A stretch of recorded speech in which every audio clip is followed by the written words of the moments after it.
Di hadapan saya, minta maaf, saya kena sedarkan anda. Sedarlah anda bahawa asal usul anda ada dengan nak berangan ada kawan daripada Jerman, daripada London, Kau skipping pun tak berapa nak skipping. Tuan ada Mak Saleh lah. Dia kata dia kena tak payah. Dia memang tak kenal kau pun.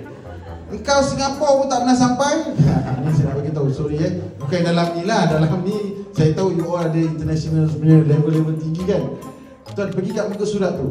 So ingat, yang luar negara semua scam.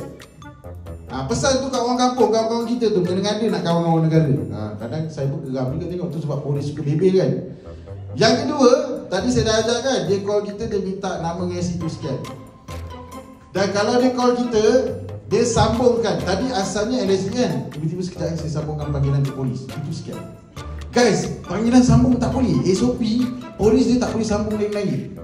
Jangan banyak tengok cerita, awak ni banyak tengok cerita movie ni. Jangan banyak tengok cerita gerak khas saya, tu semua berlakon, tu berlakon, okey? Ni semua gara-gara Yusuf Aslam. Hamzah tidak pernah mengecewakan papa. Dia dapat duit, aku dapat report. Guys, follow the SOP guys Ingat, kalau dia sambung MBSP, you all boleh tak sambung kat lain? Tak boleh, tak boleh. Even MBSP pun tak boleh sambung branch kan. Ini etika menggunakan handphone. Banyak lagi kita rakyat Malaysia tak tahu. Ni basic. Lama nak cakap basic je, okay. Dia banyak ni. You all nak yang mana satu guys? Semua best ni, semua best guys.